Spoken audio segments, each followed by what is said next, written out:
There is quite a bit happening in the Atlantic Ocean right now. Last week's update was pretty quiet, and it was just a quick written thing. Normally, I try to go through both the Atlantic and the Pacific. Right now, though, I'm going to focus this on the Atlantic because there are some things going on that we need to talk about. Obviously, the most striking image on this screen is Hurricane Fiona, Category 3 right now. Will at least hit Category 4 and is making a beeline for Bermuda out in the Atlantic Basin. This storm will not affect us. It's pretty far away. Doesn't look like this is, planning to move westward anytime soon. The storm that I'm watching, that I've had a couple of people ask about, is this little area, this little disturbance right here. And as that continues to move on, it does look to move towards the Caribbean and does look, at least right now, to move towards the Atlantic. Now, one of the things you're going to see is you're going to see spaghetti models, which is where you see the different lines that kind of spread out in all directions as they go up, or you're going to see different images and projections of the GFS model. Usually it's the one that's passed around. You may see the European model as well. So I want to take you through what those are saying. I'm not going to simply ignore them like they don't exist. So let's take a look and see what those models look like right now in terms of what we expect it to do. Now, obviously, you can see Fiona here, and this model is showing sea level pressure. So this is going to show us where those low pressure centers are. So let's just take this one, and I'm going to take it little by little. I'm not just going to let it run free here. So if I move this over a little bit, first we'll start to see, you can see a little blip here, but just watch over time. I guess it's still populating here. It's taking a little longer than usual. Obviously, over time, if you watch, there you see it's starting to kind of come together there. Now, watch what happens as this thing progresses. Now, this is the American model, the GFS model. You can see it moving up, and then you start to see a little center here. So this is the point where it really becomes well-defined, and you have a well-defined low-pressure center there. This storm is probably at least a tropical storm, if not a hurricane by this point. Again, this is one model's thinking. This is not a conclusive answer. And then as this model continues on, you can see it gets more defined and intensifies.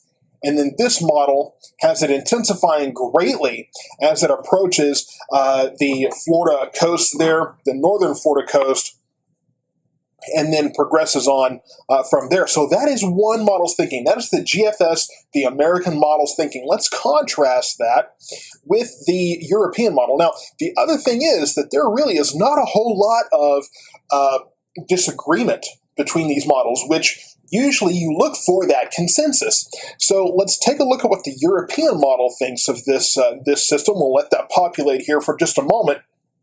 Again, Fiona is very clear there.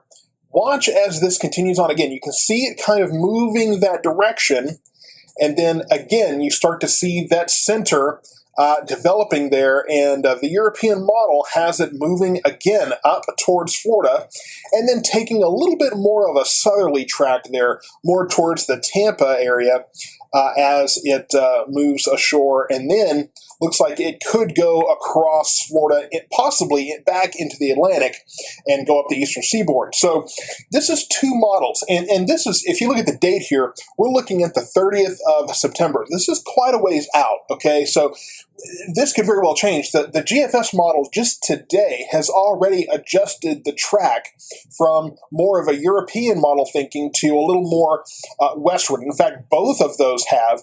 Both models have kind of pushed a little more westerly in their track. So even within a few hours, we've seen changes in how these models have handled this storm.